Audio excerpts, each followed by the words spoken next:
बहुत बहुत शुक्रिया साहब। एक आती है तो एक सहाफ़ी की तरह इस तरह से यहाँ पर उठ के आती है जो एक आवाज़ यहाँ पर दहाड़ रही थी। इन्होंने मुल्क के हालात गिनाए, इन्होंने हुकूमतों की चालबाजियाँ बताई, इन्होंने मौजूदा वक्त में टुकड़े टुकड़ों में बंटने के नुकसानात बताए। लेकिन नवीन कुमार साहब, मैं आपसे इतना कहूँगा कि मुसलमानों के साथ दिक्कत इस मुल्क में ये हो गई कि हम ही को कातिल कहेगी दुनिया, हमारा ही कत्लेआम होगा, हम ही कुएं खोदते फिरेंगे, हम ही पे पानी हराम होगा। हम चाहे कुछ भी करें, मुजरिम हम ही है। लेकिन ये बात हकीकत है, जब हम अपने जैसे समाजों का हाथ थाम लेंगे, जब हम अपने जैसे जातियों के साथ जुड़ जाएंगे, तब हमको कोई अलग नहीं कर सकता, तब हमको कोई तोड़ नहीं सकता।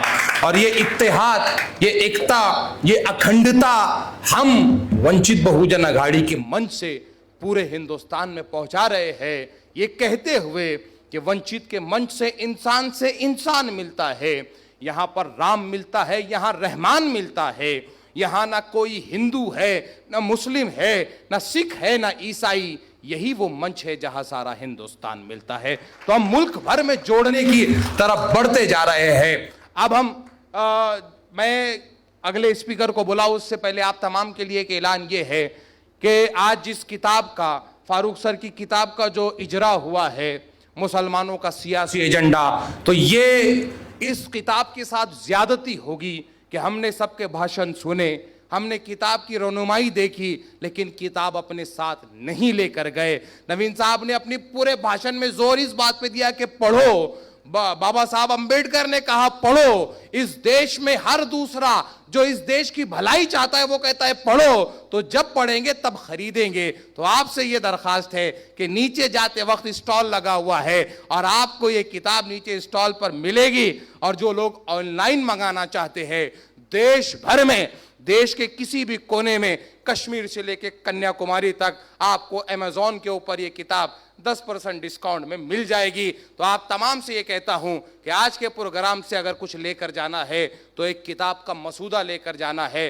अब मैं जिस स्पीकर की तरफ चल रहा हूं, ये साबिक माजी जो है आईपीएस अधिकारी है, जो बनने के लिए आज इस देश के अंदर आप देखो यूपीएससी के एस्पायरेंट कितने हैं, लेकिन जब आप बन जाते हैं तो वो बनने के बाद वो कुर्सी को छोड़ने की हिम्मत ये दिखाने वाली शख्सियत अब्दुल रहमान साहब की को बुलाता हूं कि कांटों में जो खिलता है, फूलों में पलता है, वो फूल ही गुलशन की तारीख बदलता है। जनाब अब्दुल रहमान साहब साबिक आईपीएस है, लेखक है, आपकी कई किताबें इस देश में बोलती है।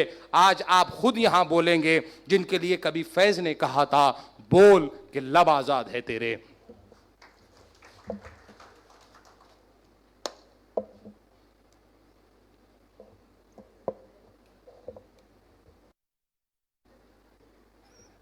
खौफ और नफ़रत के दौर में मुसलमानों का सियासी एजेंडा, इस पुस्तक के विमोचन के अवसर पर उपस्थित और इस प्रोग्राम के मुख्य अतिथि वंचित बहुजन अघाड़ी के राष्ट्रीय अध्यक्ष डॉक्टर बाबा साहब अम्बेडकर के ग्रैंडसन और दलितों की आवाज़ एडवोकेट प्रकाश अंबेडकर साहब, वंचित बहुजन अघाड़ी की राज्य अध्यक्ष, महाराष्ट्र राज्य अध्यक्ष रेखाताई ठाकुर जी, जमाते इस्लामी हिंद के सीनियर लीडर मुस्तफ़ा फारूक साहब, जर्नलिस्ट नवीन कुमार जी, अस्मिता गोविंद पानसरे मैडम जो कम्युनिस्ट लीडर हैं, सरफराज अहमद साहब हमारे बीच हैं जो एक हिस्टोरियन हैं, और कलीम अजीम जो एक ऑथर और एक एकेडमिशियन है। और इस मौके पर मौजूद तमाम लोगों का मैं तहे दिल से शुक्रिया अदा करता हूं और कुछ बातें आपके सामने रखना चाहता हूं। फारूक अहमद साहब ने जो किताब लिखी है, खौफ और नफ़रत के दौर में मुसलमानों का सियासी एजेंडा, इस पुस्तक के शीर्षक और किताब के अनुवान पे गौर व फिक्र करने की, सोचने और समझने की कि मुसलमानों का इस दौर में सियासी एजेंडा क्या होना चाहिए। फारूक अहमद साहब ने किताब लिखी है, मैंने बहुत हद तक पूरी किताब पढ़ी और इसमें पाया कि यह एक प्रैक्टिकल गाइड है मुस्लिम नौजवानों के लिए कि फील्ड में उतर कर के वो कैसे काम करें और अपने राजनीतिक अधिकार को हासिल करने के लिए कैसे, क्योंकि लीडर जो बनते हैं वो रमज़ान में दावत इफ्तार में लोगों को बुला करके इफ्तारी करा करके लीडर नहीं बनते हैं। किसी को घर पे बुलाकर कबाब खिला देने से कोई लीडर नहीं बन जाता है। किसी के सामने जी हुजूरी करने से कोई लीडर नहीं बनता है। लीडर बनता है संघर्ष करने से, त्याग करने से, लड़ाई। और ये बात किसने सिखाई है? ये बात हमारे पैगंबर मोहम्मद सल्लल्लाहु अलैहि वसल्लम ने सिखाई है कि बिना लड़ाई, संघर्ष के, बिना त्याग के कुछ भी हासिल नहीं होता है। फारूक अहमद साहब की जो किताब है इसका स्वागत करना चाहिए। और अस्मिता जो बात कही है कि इस पे चर्चा होनी चाहिए, इस पे फिक्रोमंद हो करके इस पे बात होनी चाहिए, सारे लोगों तक इस बात को पहुंचाने की कोशिश होनी चाहिए। तो मुझे लगता है कि सबसे पहला जो जवाबदारी हमारे ऊपर आती है कि सबसे पहले एक एक कॉपी खरीद करके और अपने घर में और इसको पढ़ने की कोशिश करें। दोस्तों, कुछ ही दिन पहले सितंबर 2023 में मैंने एक किताब लिखी थी जो दिल्ली में प्रकाशित हुआ था, डॉक्टर अंबेडकर इंटरनेशनल सेंटर में। आज के हॉल और उस हॉल से काफ़ी समानता है। Absent in politics and power, political exclusion of Indian Muslims. English में किताब छपी थी, उर्दू में पब्लिश हो चुकी है, तमिल में पब्लिश हो चुकी है, मराठी, बंगाली और हिंदी, ये 3 ज़बानों में 2 महीने के अंदर ये किताब पब्लिश होने वाली है। तो मैं आंकड़ों के रोशनी में मैं कुछ बातें आपके सामने रखना चाहता हूं कि मुसलमानों की जो सियासी हिस्सेदारी है राष्ट्रीय स्तर पर, वो पार्लियामेंट में लगभग 27-28% है। यानी उनकी जो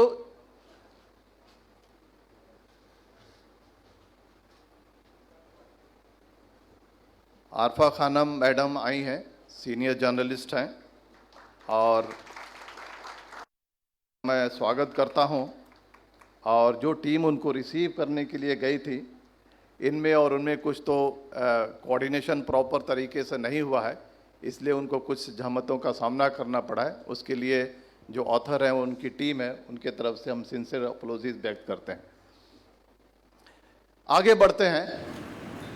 आप राष्ट्रीय स्तर पर मुसलमानों की राजनीतिक हिस्सेदारी अगर देखेंगे तो आबादी के हिसाब से 78 एमपीज होने चाहिए। हैं कितने? 25 हैं। यानी अगर आपको तो 27 या 28% उसमें से आप हासिल कर रहे हैं। राज्यों के स्तर पर जाएं, महाराष्ट्र में आपकी आबादी लगभग 12% है। आपकी तादाद होनी चाहिए 34 से 35 के आसपास, और आपके एमएलए हैं 8 या 9 अभी महाराष्ट्र में। खैर, ये एक बात है। आज इस बात पे चर्चा हो रही है, दौर है, कम्युनल पॉलिटिक्स है, मेजॉरिटेरियन पॉलिटिक्स है, पोलराइजेशन की पॉलिटिक्स है, और इस पॉलिटिक्स को रोकने की पूरी जवाबदारी मुसलमानों के कंधे पे डाल दी गई है कि 14.2% जो मुसलमान हैं वही इसको रोक सकते हैं। कुछ भी ना सोचे, अपने हक के बारे में नहीं सोचे, उन पे जुल्म ज्यादती हो रही है उसके बारे में नहीं सोचे, अपने हक को नहीं मांगे, लेकिन आंख बंद करके जो सो कॉल्ड सेकुलर पार्टियां हैं उनको वोट देते रहे। यानी पूरी सेकुलरिज्म को बचाने की जवाबदारी आज मुसलमानों पे डाल करके रख दी गई है। मेरा यह कहना है, और यह बात नवीन भाई ने भी हाशिए पर थोड़ा सा जा करके कहा है कि मुसलमानों की आबादी इस देश में सिर्फ 14% है और वो किसी चीज को डिसाइड नहीं कर सकते। अगर इस देश के बहुसंख्यक चाहते हैं कि ये धर्मवाद का राज्य बने, हिंदू राष्ट्र बने, तो मुसलमान उसको रोक नहीं सकता। अगर यह देश चाहता है कि यह देश कट्टरता के रास्ते पे चले, तो मुसलमान उसको रोक नहीं सकता है। अगर यहां के बहुसंख्यक हिंदू ये चाहते हैं कि यह देश डॉक्टर बाबा साहब अंबेडकर के संविधान के अनुसार नहीं, मनुस्मृति के आधार पर चलना चाहिए, तो मुसलमान उसको बिल्कुल नहीं रोक सकते। यह रोकने की जवाबदारी पूरी तरह से इस देश के बहुसंख्यक जो हमारे हिंदू भाई हैं उन पे आयद होती है, उनकी जिम्मेदारी है। अगर जो पार्टी इस देश में रूल कर रही है और लॉ एंड ऑर्डर खराब होता है और कहीं पे किसी जगह पे कुछ हादसा होता है, तो उसमें से अफेक्टेड सिर्फ 14.2% लोग होंगे। सिलेंडर पे प्राइस अगर बढ़ता है तो 14.2% मुसलमानों को अफेक्ट करेगा। अगर 100 लोग मरते हैं भगदड़ में तो 14 मुसलमान मरेंगे, बाकी दूसरे मरेंगे। बाढ़ आती है तो सिर्फ 14 मुसलमान मरेंगे, बाकी दूसरे मरेंगे। अगर इस देश को बचाना है, इस देश को संवारना है, इस देश को डॉक्टर बाबा साहब अम्बेडकर के लिखे हुए संविधान पे अगर चलाना है, तो ये जवाबदारी सिर्फ मुसलमानों पे नहीं, हमारे हिंदू भाइयों पे भी आयद होती है। और ये जवाबदारी मुसलमानों पे डालकर उनके राजनीतिक हक को छीनने की कोशिश की जा रही है। मैं बताना चाहता हूं, पिछले 2023 के मध्य प्रदेश के इलेक्शन में, मध्य प्रदेश में मुसलमानों की आबादी 6.5% है, वहां 230 सीटें हैं। अगर कायदे से देखा जाए तो वहां पे 15 सीटें मुसलमानों को मिलनी चाहिए, लेकिन भाजपा को रोकने के लिए और कांग्रेस को जिताने के लिए मध्य प्रदेश में सिर्फ 2 मुसलमानों को टिकट दिया गया और वहां पे ब्राह्मणों की तादाद 2% से ज्यादा नहीं है, उनको कांग्रेस ने 3 सीटें दी, 30 सीटें दी। महाराष्ट्र में 12% मुसलमान है, 5 टिकट कांग्रेस के तरफ से उनको मिलने चाहिए थी। पिछले पार्लियामेंट इलेक्शन में कांग्रेस ने उनको एक भी टिकट नहीं दिया। और यह पैटर्न राष्ट्रीय स्तर पर, राज्यों के स्तर पर पूरी तरह से चालू है कि जो कम्युनल फोर्स देश को रूल कर रही है, उसको अगर रोकना है तो पूरी जवाबदारी मुसलमानों पे डाल करके उनसे उनका राजनीतिक हक को छीना जा रहा है। दूसरी बात मैं कहना चाहता हूं मुसलमानों से कि आपको अपने तरफ देखने की जरूरत है, और पॉलिटिक्स जो है वो संख्या का खेल है। It's a game of numbers. जो अपनी तादाद ज्यादा बढ़ा करके दिखाने की कोशिश करता है उसकी खुशामद होती है, उसको उसका हक दिया जाता है। आप कहते हैं कि मैं मुसलमान हूं, इसका मतलब है आप कहते हैं कि सिर्फ मैं 14% हूं। कल जाकर के अगर आपने कहा कि नहीं मैं माइनॉरिटी हूं, तो आपकी तादाद कितनी बढ़ जाती है? आपकी तादाद बढ़ के हो जाती है 20%, क्योंकि उसमें 2.3% ईसाई जुड़ जाते हैं, 2% सिख जुड़ जाते हैं, पारसी जुड़ जाते हैं, जैन जुड़ जाते हैं, और आपकी तादाद हो जाती है 20%। अगर आप कहते हैं कि नहीं मैं तो वंचित हूं, मैं डिप्राइव्ड हूं, मैं बहुजन हूं, तो आपकी आबादी में जुड़ जाते हैं कौन? शेड्यूल कास्ट जुड़ जाते हैं, शेड्यूल ट्राइब जुड़ जाते हैं, ओबीसी जुड़ जाते हैं, और आपकी आबादी हो जाती है 85%। योगी आदित्यनाथ का जो नारा है 80-20, उसको अगर काउंटर करना है तो आपको यह नारा जनरेट करना पड़ेगा 85-15। यानी आपको धर्म की राजनीति नहीं, आपको बहुजन की राजनीति सीखनी पड़ेगी और बहुजनों के साथ जुड़ने की जरूरत है। एक मैं डॉक्टर बाबा साहब अम्बेडकर के राइटिंग्स एंड स्पीचेज में कुछ बातें लिखी हैं, मैं उसको अंग्रेजी में आपके सामने पढ़ना चाहता हूं। डॉक्टर बाबा साहब अम्बेडकर ने लिखा था, there are many lower orders in the Hindu society whose economic, political and social needs are the same as those of majority of Muslims, and they would be far more ready to make a common cause with the Muslims for achieving common ends than they would with the high caste Hindus who have denied the deprived who have denied and deprived them of ordinary human rights for centuries. Doctor Baba Saheb Ambedkar का कहना है कि जो ताकतों ने दलितों को सदियों तक उनके सोशल, इकोनॉमिक और पॉलिटिकल राइट से डिप्राइव करके रखा है, उन्हीं ताकतों ने मुसलमानों को भी डिप्राइव्ड करके रखा है। और अगर कॉमन कॉज एस्टैब्लिश करने की ज़रूरत है तो हमें डिप्राइव्ड लोगों के साथ आने की ज़रूरत है। यहाँ पे डॉक्टर बाबा साहब अम्बेडकर ने ये नहीं कहा कि दलितों के साथ आने की ज़रूरत है, डॉक्टर बाबा साहब ने ये नहीं कहा कि सिर्फ आदिवासियों के साथ आने की ज़रूरत है, डॉक्टर बाबा साहब ने ये नहीं कहा कि सिर्फ ओबीसीज के आने की ज़रूरत है। डॉक्टर बाबा साहब अम्बेडकर ने कहा कि जो वंचित हैं, जो डिप्राइव्ड हैं, उनके साथ हमको आ करके एक कॉमन कॉज एस्टैब्लिश करने की जरूरत है।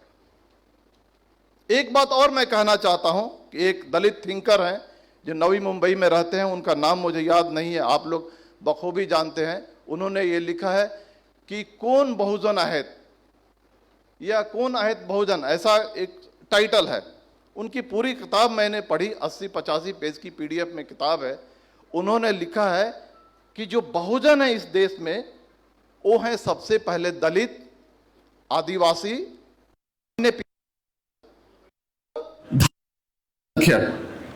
ये सारे मिलकर के इस देश के बहुजन होते हैं। तो हमको धार्मिक राजनीति से निकल करके बहुजन राजनीति की तरफ शिफ्ट होना है। कहते हैं कि मुसलमान एक हो जाए और दूसरी तरफ सारे हिंदू एक हो जाएं, तो दोनों एक तरफ पोलराइज, दूसरी तरफ काउंटर पोलराइज। अगर हम मुसलमान करें और कहें कि इस्लाम खतरे में है, अगर कोई दूसरा आदमी हिंदू कहे और कहे कि हिंदू खतरे में, तो दोनों में फर्क क्या है? कोई फर्क नहीं है। देश के संविधान को पढ़ करके और उसके निचोड़ को समझने की जरूरत है कि अगर हम राजनीति में धर्म को घुसेड़ने की कोशिश करेंगे, राजनीति में धर्म के मुद्दों को लाने की कोशिश करेंगे, तो जो दूसरा वर्ग है वो इसको ला करके इस खेल को और की कोशिश करेगा।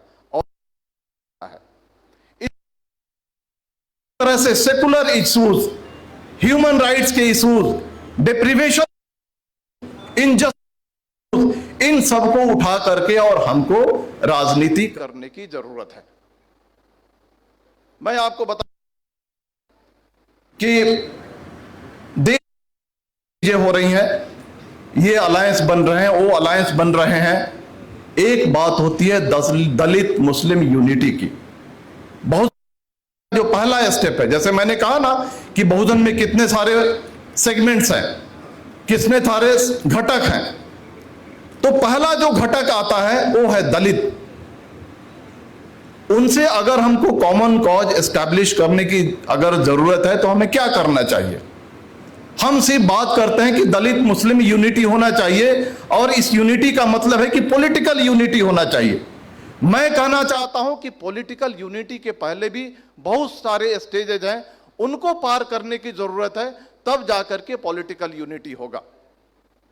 पहली बात यह है कि जो ताकतें किसी दलित को शादी के मौके पे घोड़ी चढ़ने से रोकती हैं, उसका कत्ल करती हैं, जो ताकतें उत्तर प्रदेश में अगर कोई दलित लड़का मोछ रख लेता है तो उसका कत्ल कर देती हैं, और जो ताकतें आपको मॉब लिंचिंग कराती हैं, जय श्री राम का नारा लगवाती हैं, ये दोनों ताकतें एक ही हैं। वही ताकतें हैं जो दलितों पे जुल्म कर रही हैं, वही ताकतें मुसलमानों पे जुल्म कर रही हैं। सबसे पहले जो इनजस्टिस के जो कारण है उनको समझने की जरूरत है कि जो इनजस्टिस करने वाला है वो कॉमन है, सेम है, उसको आइडेंटिफाई करने और उसको पहचानने की जरूरत है। दूसरा बात आता है कि जैसे नवीन कुमार जी ने कहा था कि अत्याचार सिर्फ मुसलमानों पे नहीं होता है, और भी लोगों पे होता है। मुसलमान तो पहला टारगेट है, और ये टारगेट की लाइन में और भी लोग हैं, दलित हैं, आदिवासी हैं, अन्य पिछड़े वर्ग के लोग हैं, और इन सब के आगे गरीब हैं, किसान हैं, औरतें हैं। ये जुल्म करने के लाइन में सब खड़े हुए हैं और इन पे जुल्म होने वाला है। एक बात आपको याद होगा, यहाँ पे जो गेस्ट बैठे हुए हैं, कि उत्तर प्रदेश के एक जिले में एक फॉरवर्ड कास्ट और कुछ यादवों से लड़ाई हो गई थी। आप इस घटना को याद कीजिए। तो हिंदू महासभा के लोग पहुंचे थे और उन्होंने यादवों के खिलाफ मोर्चे खोल दिए थे और एक तरह से ऐसा दिखाने की कोशिश की थी कि यादव हिंदू नहीं है, यानी यादवों पे जुल्म करना कुछ जायज ठहरा रहे थे।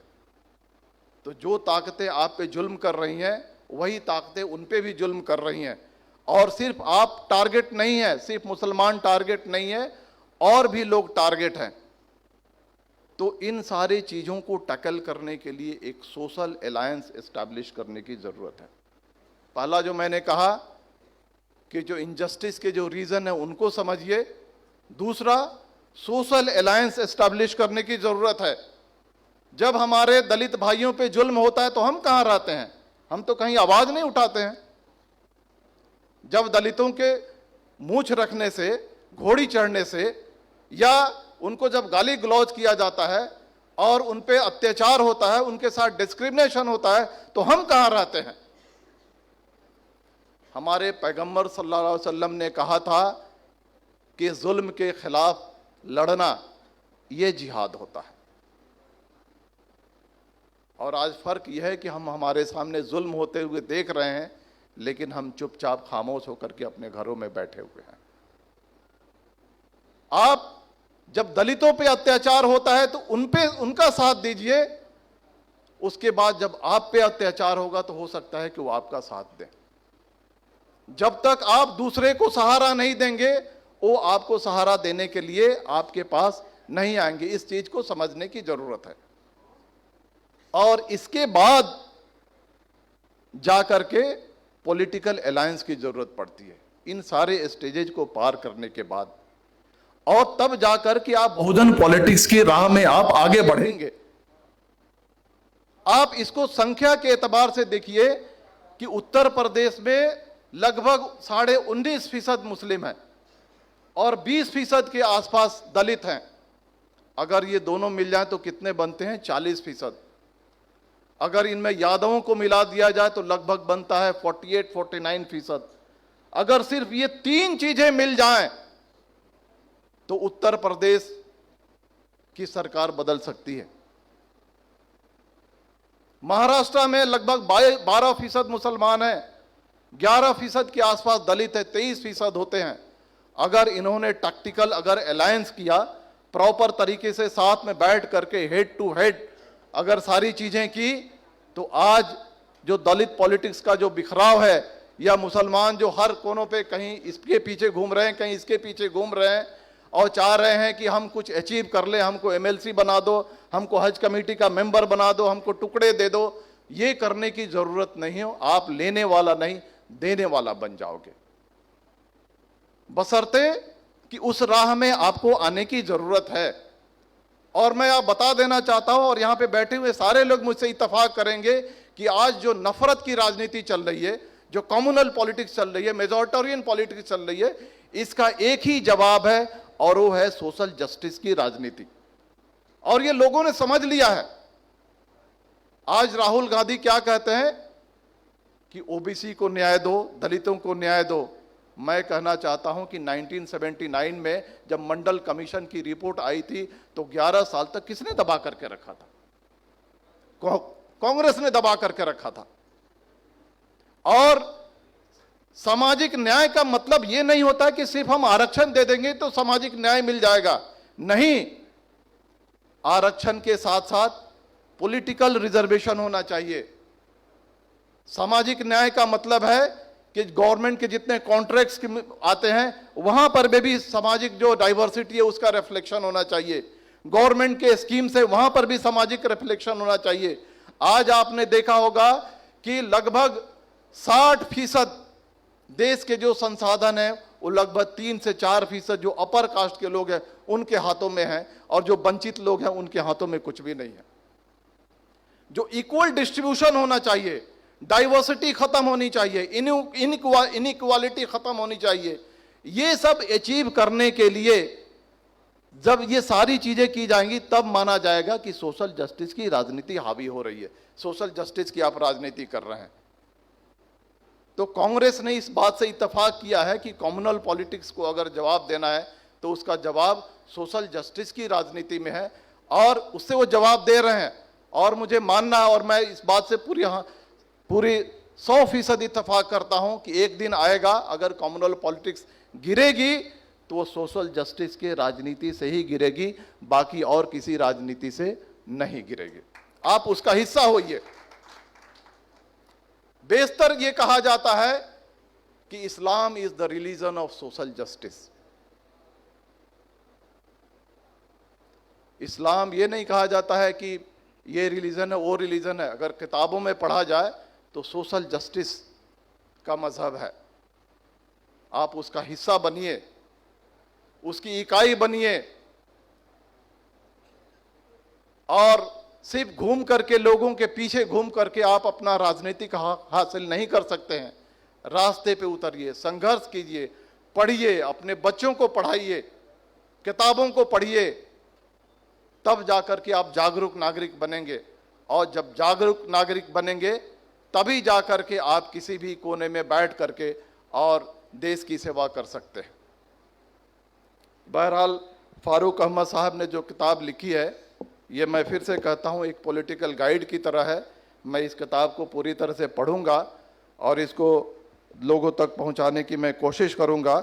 और मेरी जो किताब है absent in politics and power, इसका रिवीजन 2028 में होगा, और इनके बहुत सारे मुद्दों को मैं नोट करके और अपनी किताब में मैं शामिल करने की कोशिश करूंगा। बहरहाल प्रबुद्ध भारत की टीम और उन लोगों ने मुझे यहाँ पे बुलाया, आपके सामने कुछ बात रखने का मौका दिया, मैं आपका शुक्रिया अदा करता हूँ। धन्यवाद। जय हिंद, जय भारत। बहुत बहुत शुक्रिया साहब। आप अपनी तजुर्बात की रोशनी में बहुत कुछ कह गए, हमने बहुत कुछ सुना, आपके जज्बात हम तक पहुँचे, आपका दुख हम तक पहुँचाए, और कहीं ना कहीं आपकी बातों पे अमल करने की कोशिश करेंगे। आपकी पूरी बातों ने यह बताया कि एक आदमी वो है जो कॉकरोच को मार के हीरो बन जाता है, दूसरा आदमी वो है जो तितली को मार के जालिम बन जाता है। मर्डर दोनों का हुआ है, लेकिन मरने वाला एक कॉकरोच था तो मारने वाला हीरो साबित हुआ, मरने वाली तितली थी तो मारने वाला जालिम साबित हुआ। हम संविधान के आधार पे बाबा साहब ने इस देश को ये कहा है कि मरने वाला कॉकरोच हो या मरने वाली तितली हो, मारने वाला मर्डरर कहलाएगा और उसको सजा मिलेगी। यही कोशिश हम लोग यहां से कर रहे हैं। अब जिनका इंतजार हम काफी टाइम से कर रहे थे, और मुंबई का ट्रैफिक ऐसा है कि किसी को लेट आने पे हम ये भी नहीं कह सकते कि आप लेट आए हैं, क्योंकि मुंबई का ट्रैफिक ही ऐसा है। रंग भरे बादलों बहार चले, चले भी आओ के गुलशन का कारोबार चले। मैं खानम शेरवानी साहिबा का सबसे पहले तो आप तमाम की तालियों के बीच में इस्तकबाल करता हूं, और फिर जीत रत्न पटेल और जुनैद अत्तार से कहता हूं कि वो मोमेंटो और किताबों के जरिए मैडम का स्वागत करें। आप तमाम लोग अपनी तालियों के जरिए इसमें शामिल हो जाए।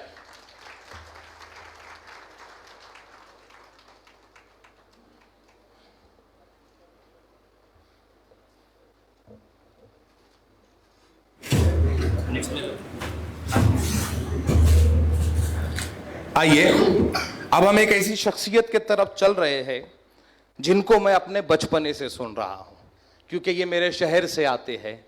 मैंने इनको देख के बोलना सीखा है, मैंने इनको तहरीकों में देखा है, मैंने इनको तकरीरों में देखा है, मैंने इनको अखबारों में देखा है, मैंने इनको कई जगहों पर देखा है जिस जगह पर जाने से एक समझदार आदमी डरता है कि इस जगह जाने से केस बुक हो सकता है, इस जगह जाने से जो है तो कोर्ट के चक्कर लगाने पड़ सकते हैं। लेकिन उन तमाम बातों के अंदर एक इनकलाबी शख्सियत के तौर पर औरंगाबाद से ताल्लुक रखते हैं, लेकिन औरंगाबाद में ज्यादातर रहते नहीं है, बंजारों की जिंदगी गुजारते हैं, कभी मुंबई में है, कभी दिल्ली में है, कौम व मिल्लत के लिए, अलग अलग समाजों के लिए इनकलाब का काम करते हैं। और आप जब तकरीर करते हैं तो ऐसा लगता है कि आप किसी पत्थर को मोम बना देंगे कि ना पूछो गुफ्तगू में क्या असर रखते हैं वो, संग दिल को मोम करने का हुनर रखते हैं वो। आली जनाब मुश्तबा फारूकी साहब से मैं इल्तिमास करता हूं कि वो आए और अपने ख्यालात का इजहार करें। ज़ोरदार तालियों से इस्तकबाल कीजिए आली जनाब मुश्तबा फारूकी साहब, जो जमात इस्लामी हिंद से ताल्लुक़ रखते हैं लेकिन देश की तमाम सोशल तंजीमों के साथ जुड़कर काम करते हैं।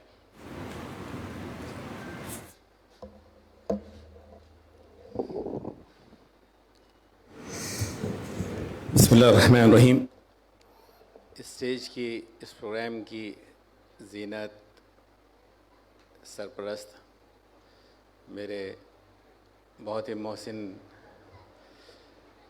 मैं बड़े भाई कहकर उनको इतना सीनियर नहीं बनाना चाहता, लेकिन अच्छे मुरब्बी के तौर पर मैं प्रकाश अम्बेडकर जी का आभारी हूँ कि मैं जब भी उनसे मिलता हूँ वो बहुत मोहब्बत से, बहुत सलीक़े से नवाजते हैं। मैं उनका हमेशा आभारी रहा हूँ। और इस स्टेज पर तशरीफ़ फरमा तमाम ही ज़िम्मेदारान, अज़ीम साहब हैं, सरफराज साहब हैं, अब्दुर्रहमान साहब हैं, मेरी बहन आरिफा साहिबा हैं, नवीन जी हैं, ताई से भी मेरा इसी हवाले से एक लंबा राब्ता और ताल्लुक़ है। मैं उनको अपनी अच्छी बड़ी बहन समझता हूँ। स्मिता जी हैं, और आज के इस प्रोग्राम की वजह रीज़न फ़ारूक अहमद साहब और तमाम ही भाइयों बहनों। मैं पहले तो जो रस्म है उसको अदा कर दूं कि आज का प्रोग्राम चूँकि फ़ारूक अहमद साहब की किताब के इजरा से है, तो उनसे मुताल्लिक़ बहुत सी बातें आ गई हैं, इसलिए उनको दोहराने की ज़रूरत नहीं है।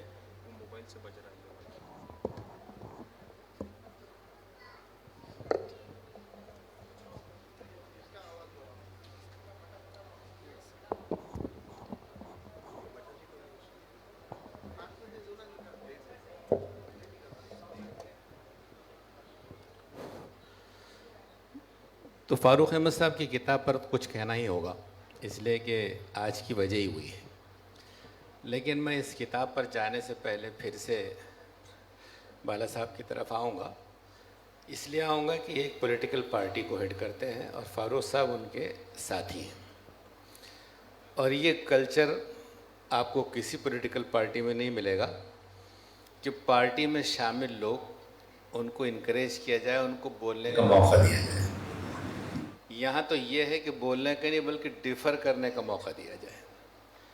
ना सिर्फ डिफ़र करने का मौका दिया जाए बल्कि उसको ऐसे पब्लिकेशन से पब्लिश किया जाए जिसका ऑनर बाबा साहब अम्बेडकर साहब से हो। इसलिए प्रबुद्ध भारत, प्रकाश जी, और फिर यहाँ पर आपने बहुत वाज़े देखा होगा कि वो तिलावत से प्रोग्राम का, कुरान से आगाज़, और उसके बाद में फिर वो तराना और वो तहमीद, ये सारी चीज़ें, ये एक प्रैक्टिकल प्रेजेंटेशन है कि भारत एक डाइवर्स मुल्क है, और ये संविधान का प्रेजेंटेशन है कि संविधान सबको इक्वल अपॉर्चुनिटी और सर्व रिस्पेक्ट देता है। तो फारूक साहब को ये अगर अवसर मिला है तो ये उनका सेटिस्फेक्शन है कि उनको ये अवसर वंचित से मिला है। तो मैं इस आभार के बाद फ़ारूक साहब के बारे में एक दो बातें अर्ज़ करूँगा। किताब आप पढ़िए, मैंने भी पढ़ी है, और वो इसलिए इम्पोर्टेंस हो गई कि देखिए एक ऐसी सिचुएशन आ गई कि भारत की दूसरी बड़ी मेजॉरिटी जो एक डेमोक्रेसी में जीती है, वो डेमोक्रेसी में इंडिपेंडेंस के 75-80 साल के बाद एक शख्स ये टॉपिक के साथ आता है कि भारत में मुसलमानों का पॉलिटिकल एजेंडा क्या हो। ये ख़ुद इस बात पर एविडेंट है कि मुसलमानों का पॉलिटिकल एजेंडा बड़ी हद तक नहीं के बराबर क्या है। मैं उसकी तरफ तो आऊँगा, लेकिन नहीं इस सेंस में कह रहा हूँ कि पॉलिटिक्स तो होती है अपने हक़ को लेने के लिए और इंसाफ और जस्टिस को सेट करने के लिए, उसको स्टैब्लिश करने के लिए। मुसलमानों की नौयत ये हो गई है, और मैं यहाँ पर क्योंकि ज़्यादा हमारे नॉन मुस्लिम भाई हैं तो इसलिए उन्हीं को ज़्यादा एड्रेस करूँगा।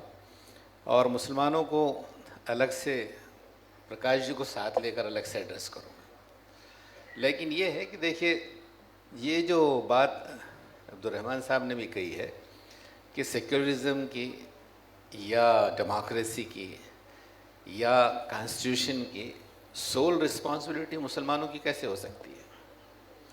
वो तो सारे देशवासियों की है। लेकिन सिनेरियो कैसे इमर्ज कर गया है, इसलिए रिसेंट फिगर मैं भी ऐड करता चलूँ अब्दुर्रहमान साहब कि ये 5 असेंबली इलेक्शन हुए और 5 असेंबली इलेक्शन में 2 स्टेट्स वो हैं जहाँ पर मुसलमानों का प्रेजेंस बहुत ही विजिबल है, यानी कश्मीर के बाद आसाम 35% और उसके बाद बंगाल 27%। लेकिन आसाम में मुसलमानों को जिन लोगों ने प्रेजेंट किया ने कांग्रेस ने, तो कांग्रेस ने 22 मुसलमानों को सीट दिया, 18 जीते, उसमें 18 जीते, और जो नॉन मुस्लिम्स को दिया उसमें से एक जीता। यानी पूरी कांग्रेस पार्टी से एक नॉन मुस्लिम जीता और 18 जो है मुस्लिम जीते, टोटल 19। तो वहाँ कांग्रेस किसकी हुई? इलेक्शन के हिसाब से, तो रिजल्ट के हिसाब से कांग्रेस मुसलमानों की हुई। लेकिन जो लोग जानते हैं तो जानते हैं कि मुसलमानों की भारत में जो सिचुएशन है, तो वो दुर्दशा सबसे ज़्यादा अगर कहीं मिलेगी तो वो आसाम में मिलेगी, जो उस कांग्रेस को रिप्रेजेंट कर रहे हैं, जो इंडिपेंडेंट भारत को डिकेड्स लॉन्ग रूल करती है। ऐसे आप बंगाल को देख लीजिए, बंगाल में आपके 38 मुस्लिम्स जीते हैं, 32 ममता के हैं, दोनों कांग्रेस के मुसलमान हैं, लेफ्ट का एक ही जीता मुसलमान है, AISF का एक ही जीता मुसलमान है, और एक मुस्लिम अलग खड़े हुए तो उद्युत हुए। मैं इससे ये कहना चाह रहा हूं कि मुसलमानों का इस पहलू से स्टैंड बहुत क्लियर है।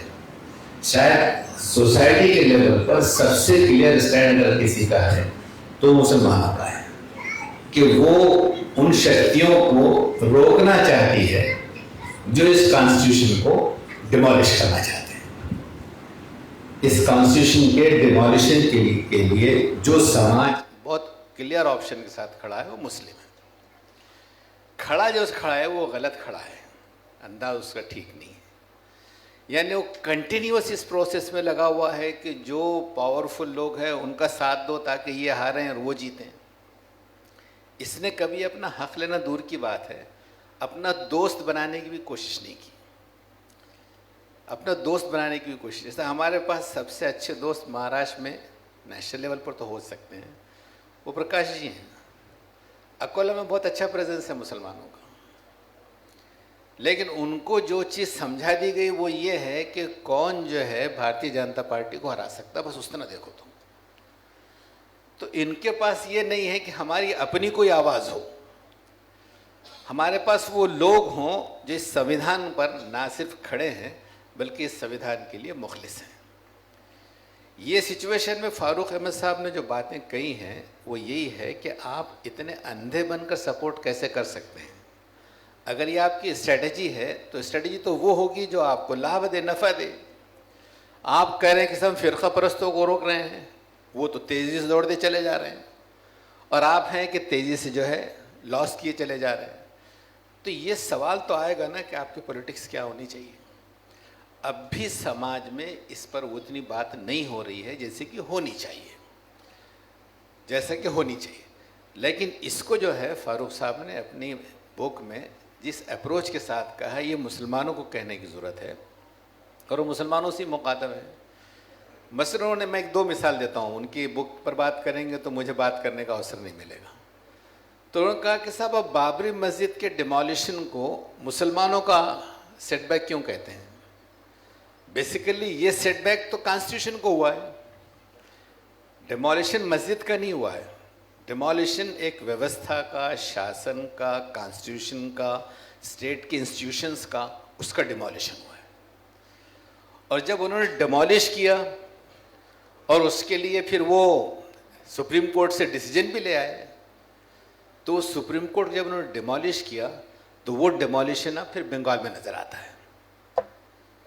वो सिर्फ मुसलमानों का एंटी मुस्लिम नहीं है, वो तो उनके का जो स्वार्थ है उसका एस्टेब्लिशमेंट है, और इधर डिमोलिशन है स्टेट का।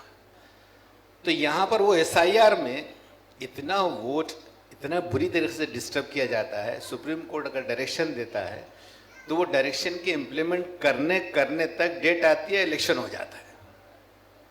और बुनियाद क्या है? लॉजिकल डिस्क्रिपेंसी है। लॉजिकल डिस्क्रिपेंसी क्या है मालूम नहीं इसमें। तो ये जो सिचुएशन है, जितने ने डीप स्टेट के इंस्टीट्यूशंस हैं, कोई इंस्टीट्यूशन इंटैक्ट नहीं है।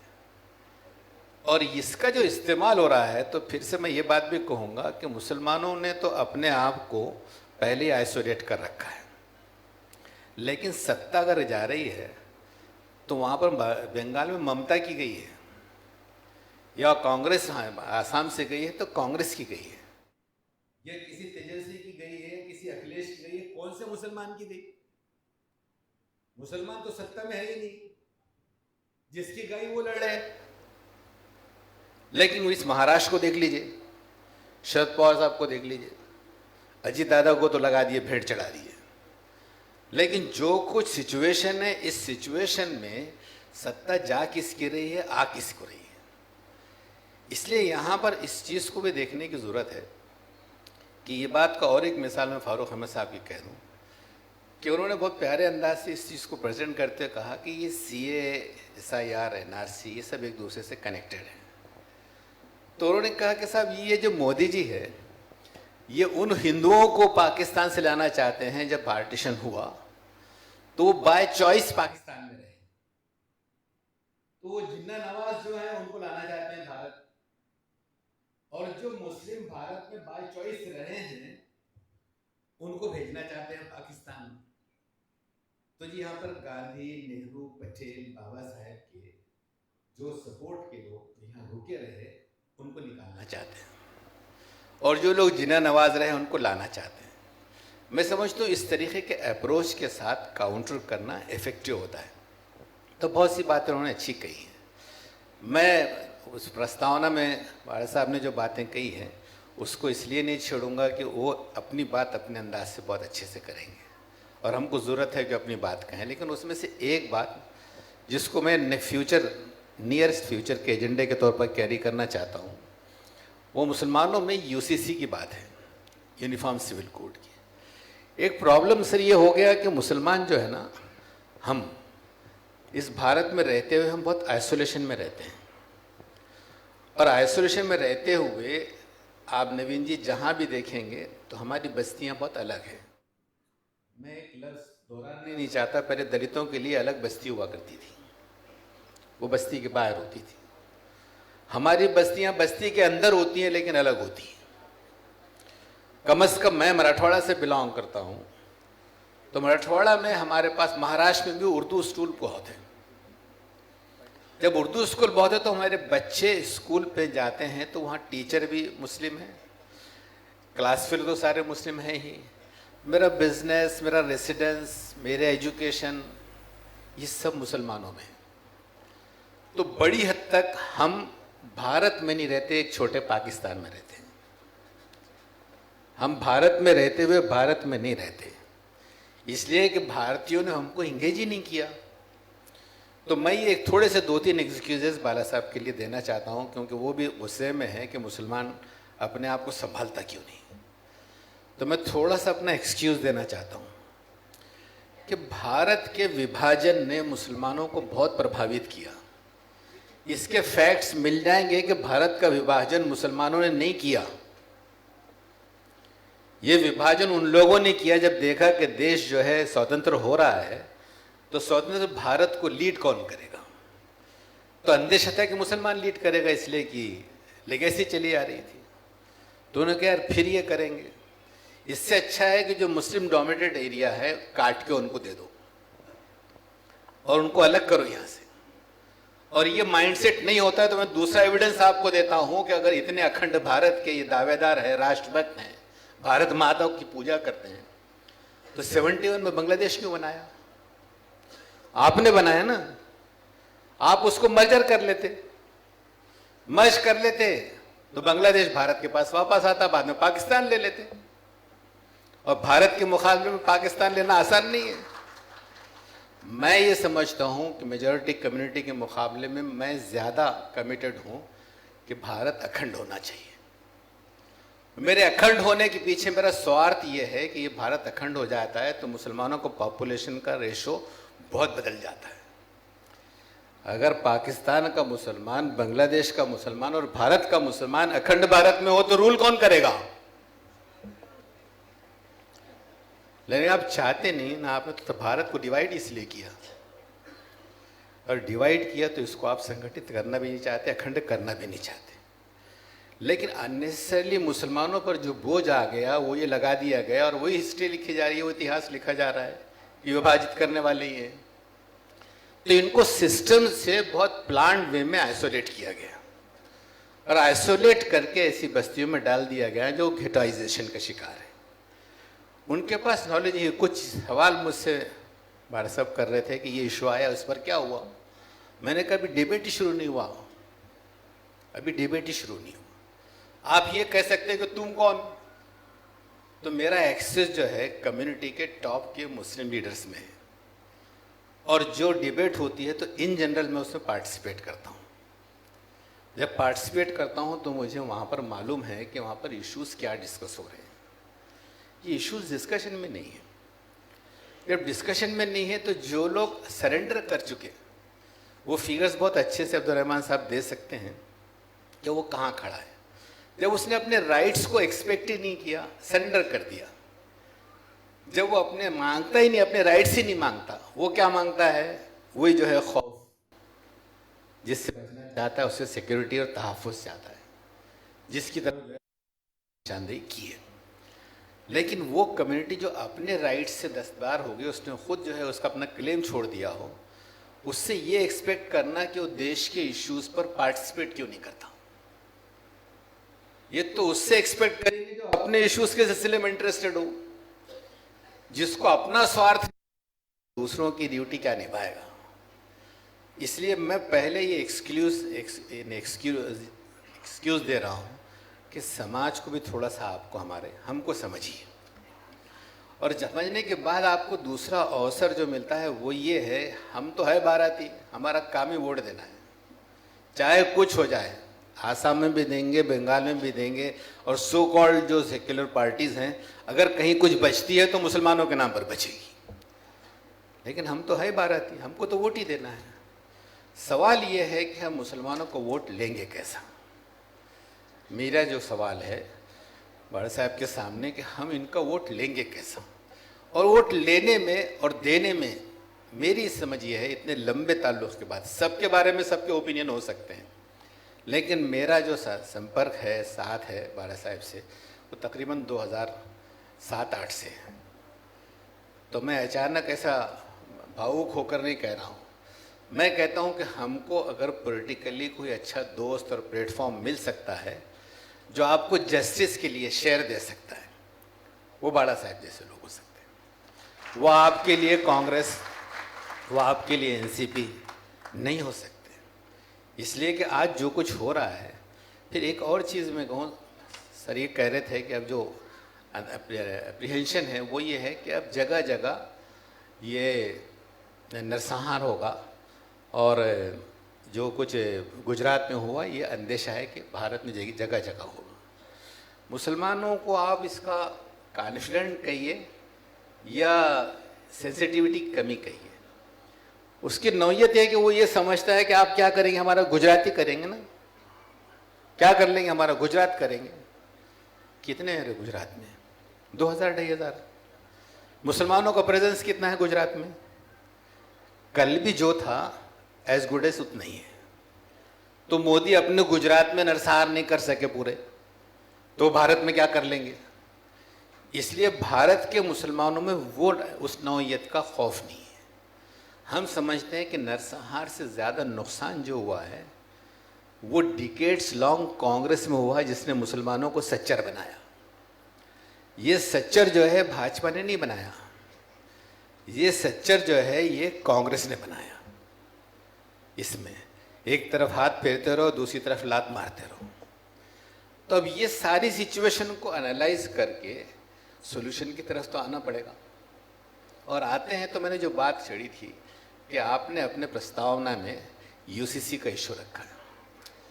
मैंने भी अपने कम्युनिटी को मैं काफ़ी शेयर करता हूँ, प्रतिनिधित्व करता हूँ।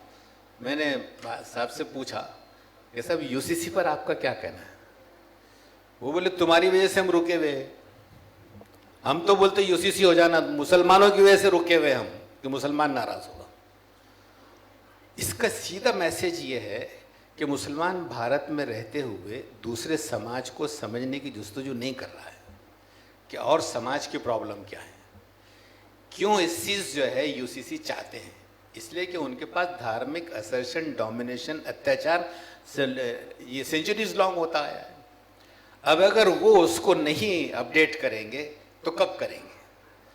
अब यहाँ मुसलमानों के सिलसिले में वो कहते हैं यार आओ डिबेट तो करो, ये डिबेट करो कि कॉन्स्टिट्यूशन तुमको तुम्हारे मसला पर रहने की अपॉर्चुनिटी देता है, लेकिन तुम क्यों ज़बरदस्ती सामने आकर जो है मुस्लिम फेस के साथ खड़े होते हो और भाजपा को पहुंचा देते हो फ़ायदा।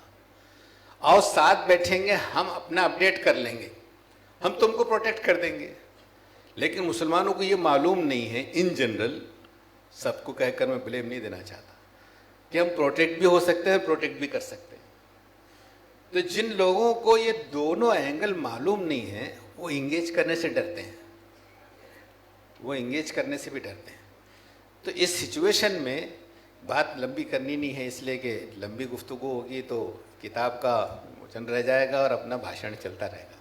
लेकिन मैंने इस बात का प्रयास किया कि हमको थोड़ा सा डिटेल डिस्कशन इसके करना पड़ेगा कि मुसलमान इतना सेटबैक के बाद भी इतना सो कॉल्ड सेक्युलर क्यों है, वो स्ट्रेटेजी क्यों नहीं होता।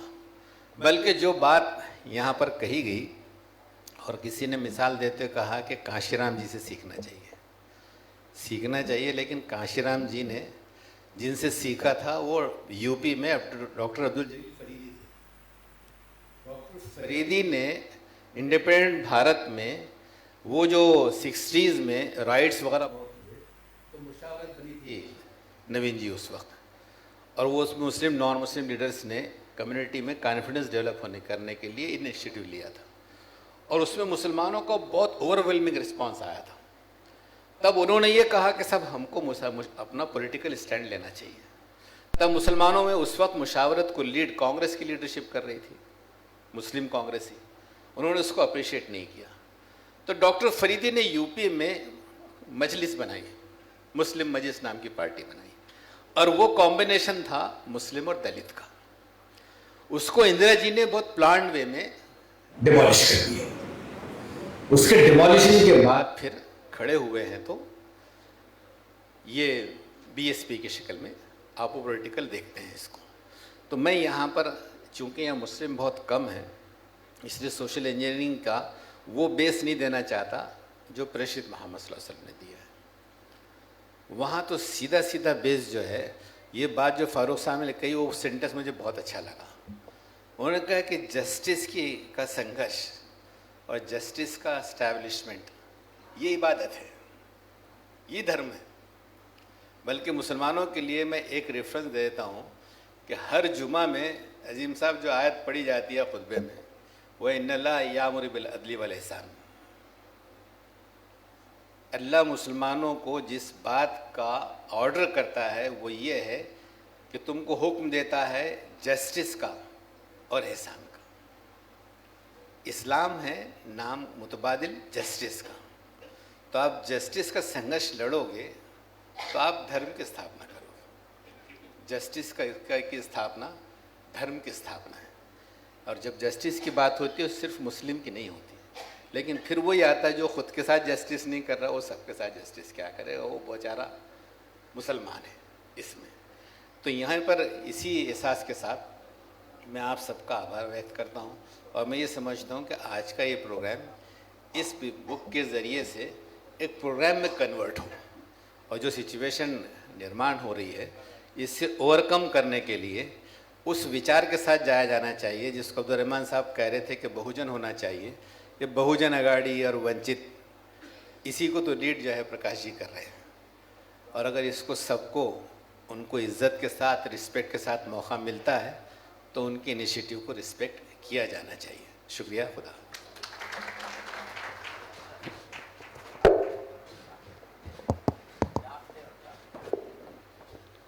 बहुत बहुत शुक्रिया साहब, बड़ी तजुर्बात की रोशनी में तमाम बातें आपने बताई है।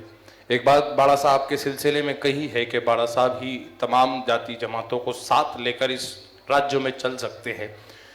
वंचित बहुजन अघाड़ी वाले बाड़ा साहब अम्बेडकर एकमात्र इस राज्य में जो पहले काम करते हैं और बाद में ये कहते हैं कि हमने किया है। हम करने का वादा नहीं करते, हम पहले काम कर लेते हैं, उसके बाद लोग। हमने मोहम्मद पैगंबर बिल लाया, पेश किया, उसके बाद मुसलमानों को बताया कि पैगंबर मोहम्मद के सिलसिले में बिल हमने लाया है। हमने पिछले साल बकरीद में जब जानवर